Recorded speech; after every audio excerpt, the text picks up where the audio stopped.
Before I say a single word about dark psychology, I need you to notice something. You are here. You are reading this. You chose this. Or did you? That question, that small, uncomfortable, itching question, is exactly where this conversation begins. Because one of the most devastating things I can tell you today is this. The majority of the choices you believe you are making freely, willingly, and consciously are not entirely your own. They are being made for you, shaped for you, nudged into you by forces that have studied the architecture of the human mind far longer and far more ruthlessly than any of us have studied our own. Welcome to the world of dark psychology. Now, I want to be very clear about what this speech is and what it is not. This is not a manual for manipulation. This is not a guide to becoming the predator. This is a map of the territory, drawn so that you can stop being the prey. The greatest weapon against a psychological trick is the moment you can name it, see it, and recognize it operating in real time. Knowledge is the only armor that actually works. So let us begin.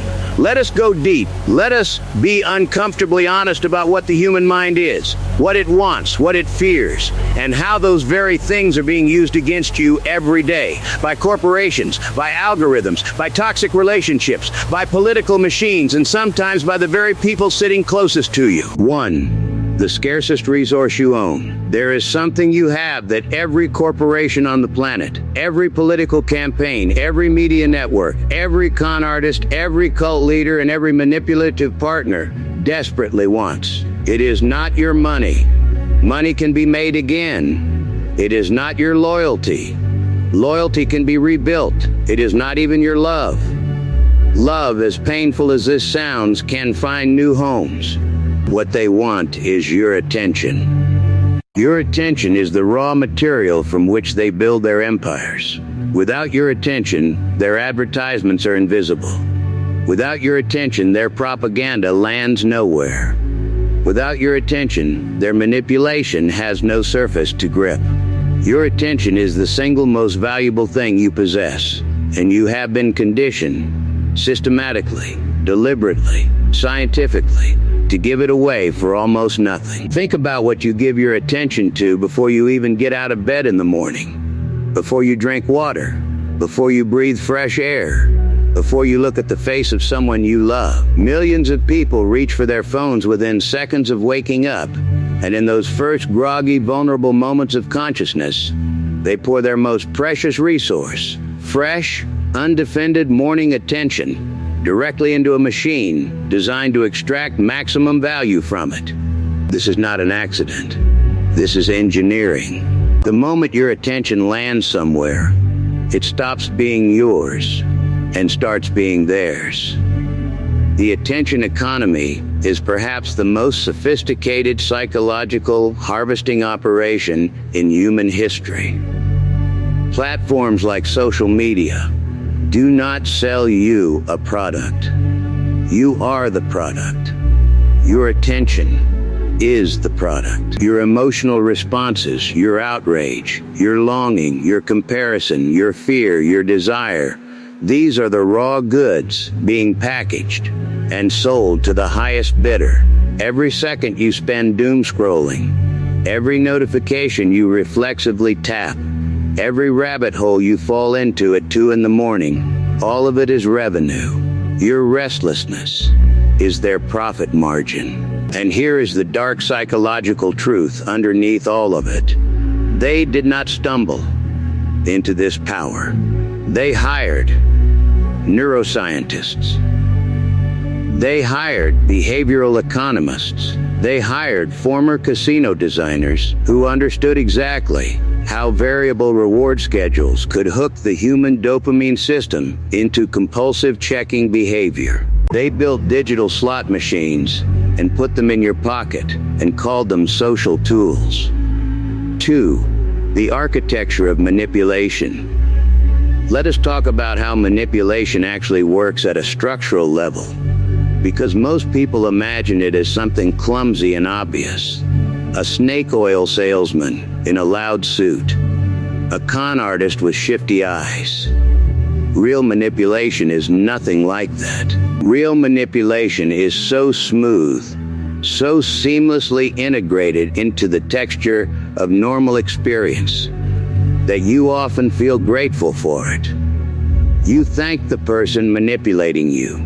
You come back for more. You defend them when others question them. That is not a coincidence. That is craftsmanship. The foundation of most psychological manipulation rests on a simple but profound insight about human beings.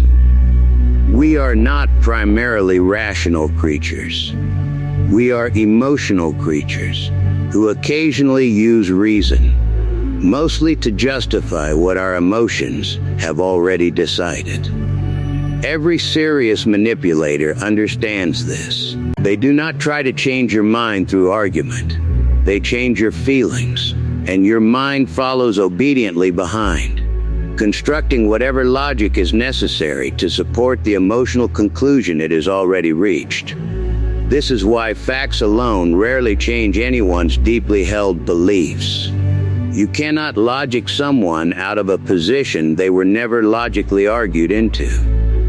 You have to reach the emotional architecture first. Skilled manipulators know this so intuitively that they never waste time on pure argument. They go straight for the feelings, the fear, the pride, the belonging, the shame. There are particular psychological mechanisms that dark practitioners rely on most consistently. Let me walk you through the most powerful ones, not to teach you to use them, but to teach you to see them.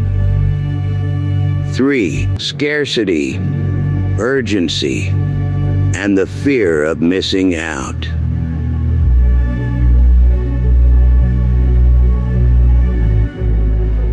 The human brain has an asymmetric relationship with loss. Research in behavioral psychology, most famously the work of Kahneman and Tversky, established that losing something hurts approximately twice as much as gaining the same thing feels good. This is called loss aversion, and it is one of the most reliably exploitable features of human psychology in existence. Manipulators weaponize this asymmetry constantly. When a salesperson tells you that this offer expires tonight, they are not informing you of a logistical reality. They are triggering a primal fear of loss. When a romantic partner withholds affection strategically and then floods you with warmth, they are manufacturing artificial scarcity to make their attention feel more valuable than it actually is. When a news channel tells you that what is happening right now is the most important thing that has ever happened, and that you must not look away, they are using urgency to keep your attention locked to their platform. Urgency and scarcity short-circuit deliberate thinking. They push you out of your reflective mind and into your reactive mind. In the reactive mind, you act fast, you act emotionally, and you act in ways that often benefit the person who created the urgency in the first place. The antidote is deceptively simple.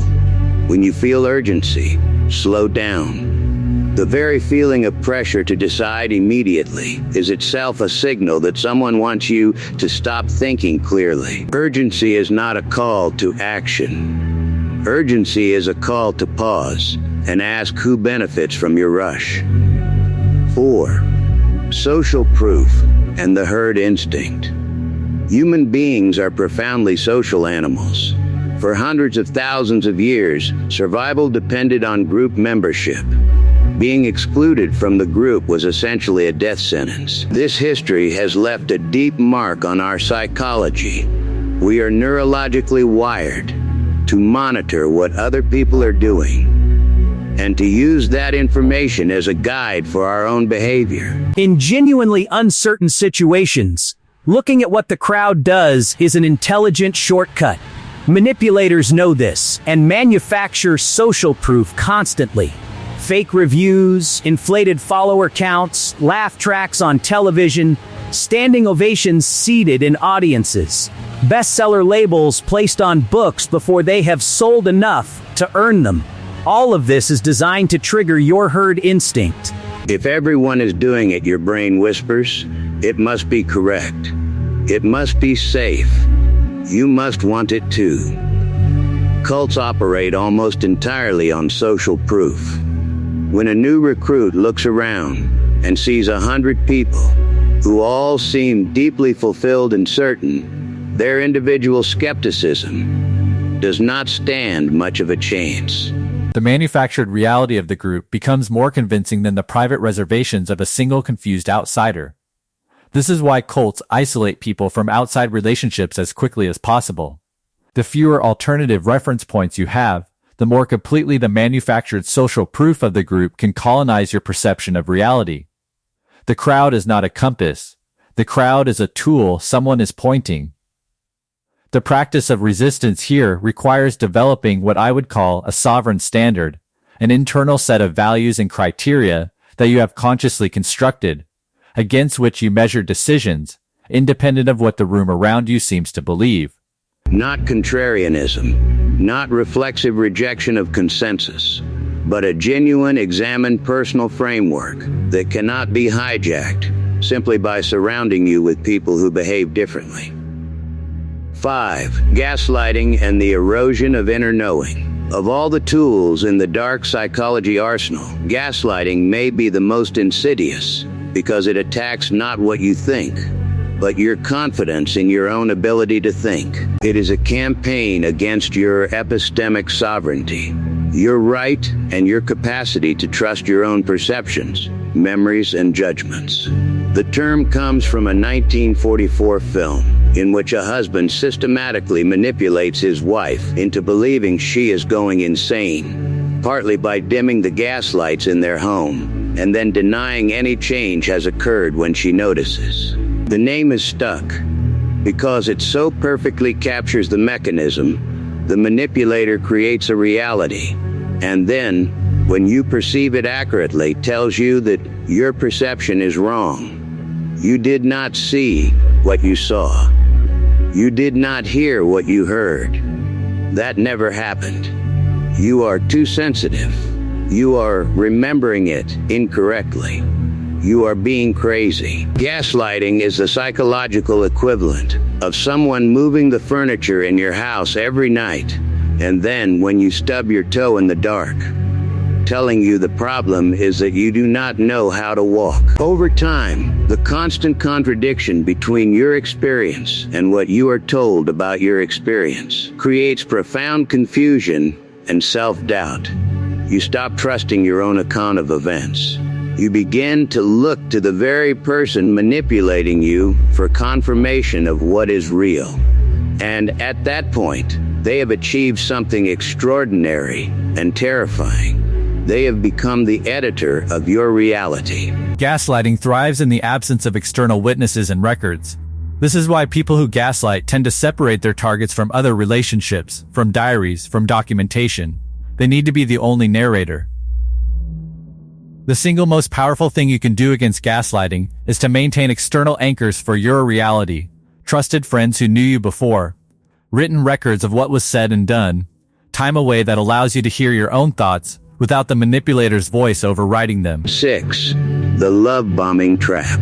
Let us talk about one of the most elegant and devastating entry points for psychological manipulation in intimate relationships.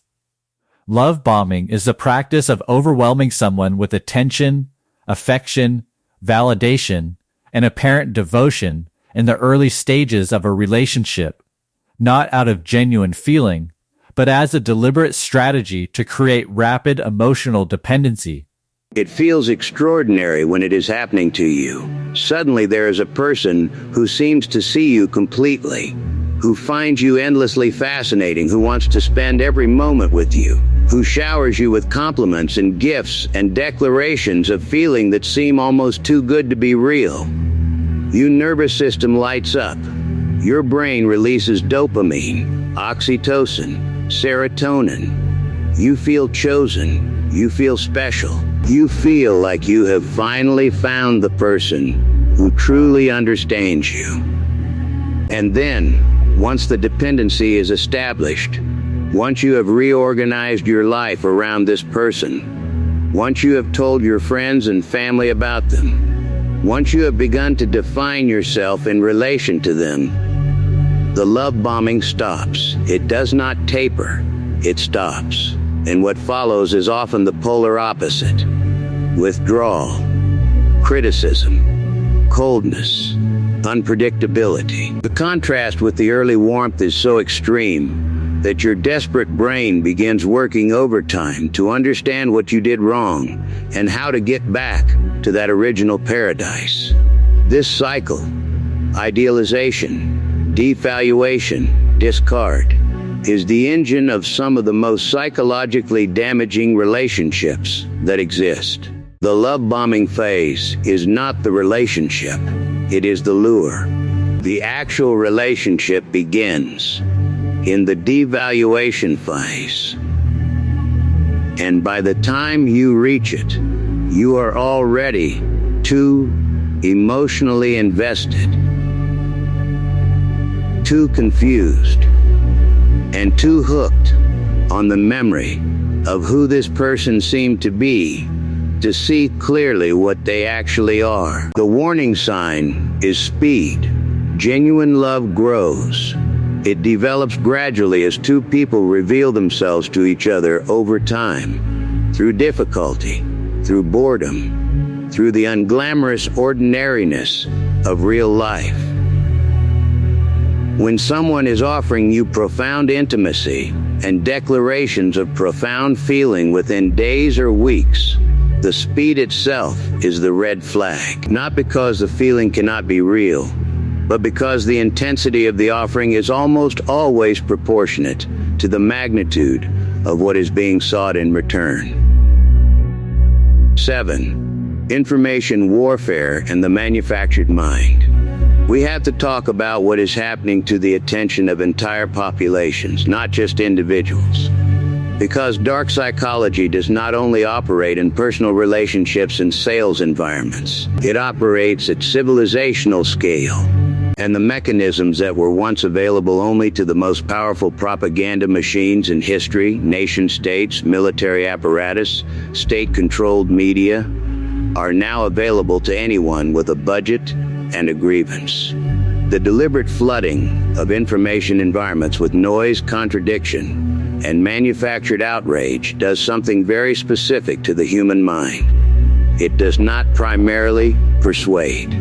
It exhausts. When you are confronted with so many competing claims, so many contradictory facts, so many moving targets, your capacity for discriminating judgment begins to break down. You cannot evaluate everything. You could not research everything. The sheer volume of incoming information overwhelms the very cognitive faculties you would need to navigate it. And exhausted minds default to tribal affiliation. When you cannot tell what is true, you begin to trust what the people you identify with are saying. You outsource your epistemic work to your in-group. And once your thinking is tribalized, once what is true becomes identical to what my side says, you become extraordinarily easy to direct. Feed the tribe, and the tribe feeds you the conclusions. This is not a partisan observation. It operates across every political, cultural, and ideological spectrum. The tribal exploitation of exhausted attention is the operating principle of our contemporary information environment. And the only exit is a discipline that is genuinely difficult and genuinely rare. The willingness to sit with uncertainty without resolving it by reaching for your team's answer. The capacity to say, "I do not know," and to mean it, and to stay there long enough to actually think. 8. Reciprocity and the debt that was never yours. Reciprocity is one of the most powerful and universal human social norms. When someone gives us something, we feel a deeply uncomfortable obligation to give something back. This discomfort is not weakness. It is the foundation of social cooperation. and has been essential to human civilization. Gift exchange, mutual aid, the feeling that we owe something to those who have given to us. These impulses hold communities together, but they can be weaponized with extraordinary precision. When a salesperson gives you a free sample, when a cult hands you a flower in an airport, when a manipulative person does you an unsolicited favor, and then weeks later makes a request of you, they are making a withdrawal from a social account they deliberately made a deposit into. The gift was never free. The free sample was a purchase of obligation. The flower was a down payment on your compliance. The favor was an investment in your debt. The crucial insight here is that you are not obligated to accept the premise of a gift you never asked for. You did not ask for the sample. You did not ask for the flower. When someone offers you something unsolicited and then later leverages the resulting social debt, you are entirely within your rights to recognize that the original gift was transactional, not genuine, and to decline to honor the manufactured obligation. A gift given as a manipulation is not a gift. It is a contract you signed without reading. 9. The foot in the door and the slippery commitment. One of the most reliably effective manipulation techniques is so ordinary that most people encounter it dozens of times a week without ever registering it.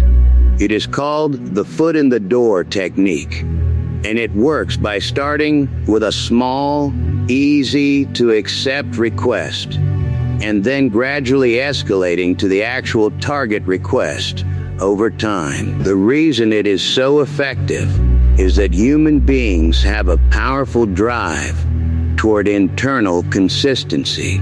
Once we have committed to something, once we have said yes, once we have acted in a certain way, once we have publicly identified with a position, we experience profound psychological pressure to continue in that direction.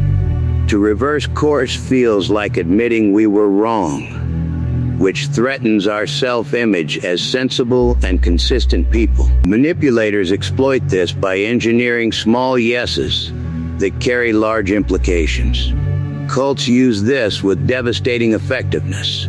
They do not ask you to give up your family on day one. They ask you to attend an introductory dinner, then a weekend retreat, then a volunteer commitment, then a donation. Each step is small enough to seem reasonable given the steps already taken. By the time the truly radical asks come, cut off your family, give away your savings, surrender your judgment, you have already given so much of yourself that the marginal cost of each further sacrifice seems manageable. And the you who arrived at that dinner bears almost no resemblance to the you who is now being asked to give everything. The antidote is to evaluate each request on its own merits, independent of the commitments you have already made.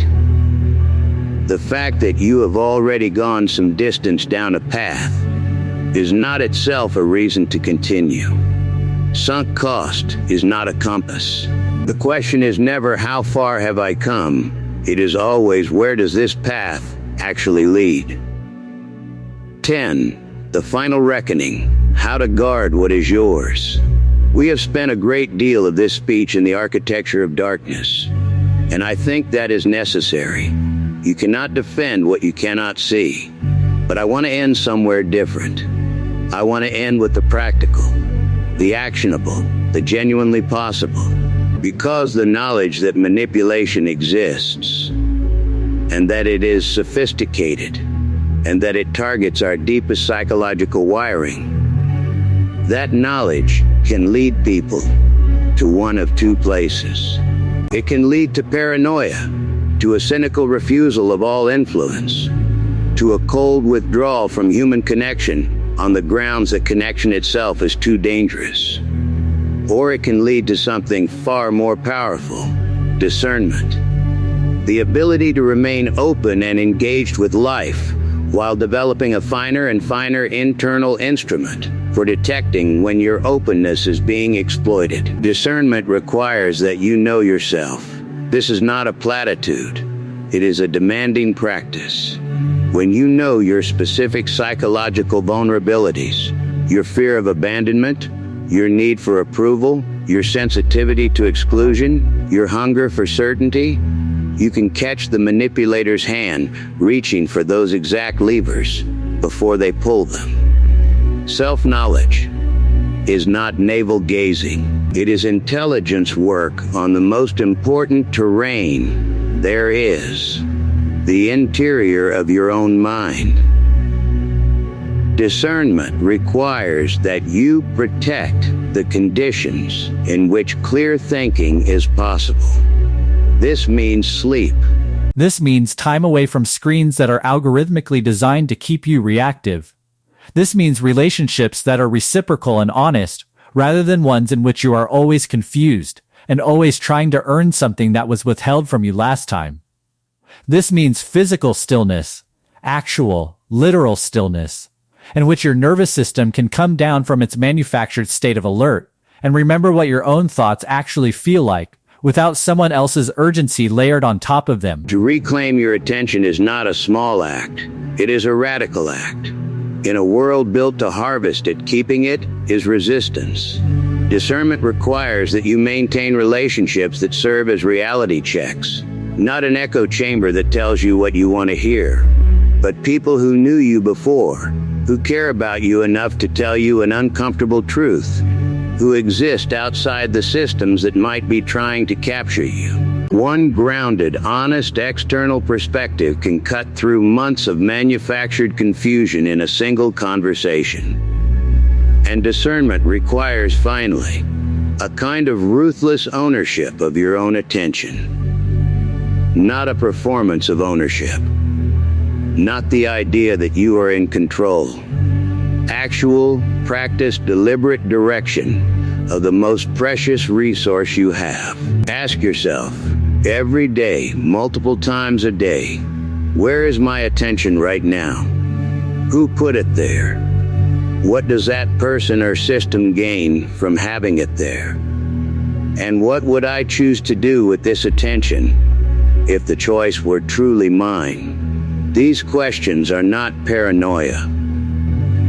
They are hygiene. They are the psychological equivalent of washing your hands. A basic practice that, performed consistently, protects you from invisible forces that are entirely real and entirely capable of making you very sick. The world as it is.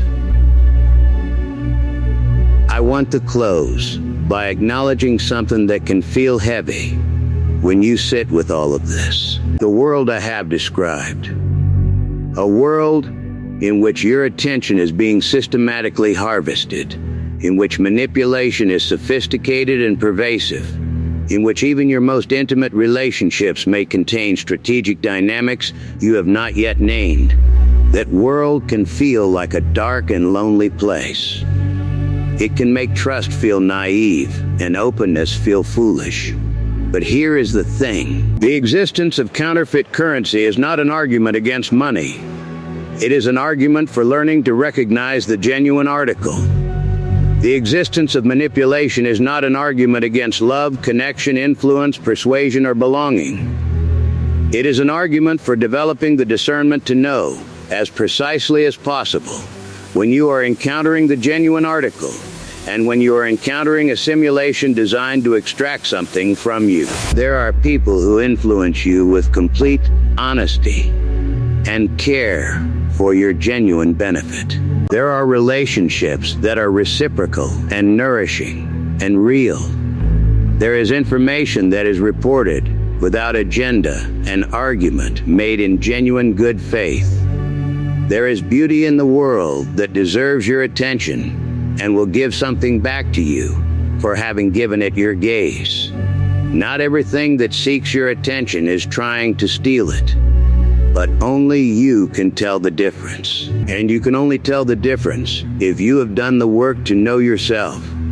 Protect your thinking, maintain your external anchors, and develop the practiced habit of asking, who benefits when my attention goes here? What am I giving, and what am I getting? And is that trade one I would make if I were fully conscious and fully free?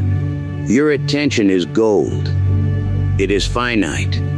It is irreplaceable. Every hour of your attention you have given is an hour of your life you have given.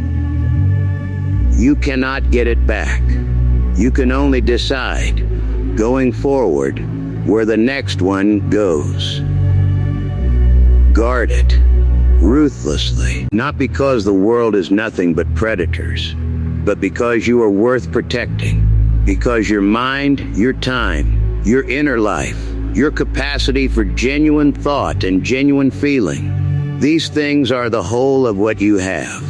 And no algorithm, no manipulator, no manufactured urgency, no tribe, no carefully engineered emotional hook deserves more of them than you consciously and freely choose to give. Reclaim the territory. The campaign begins the moment you decide it does. Thank you.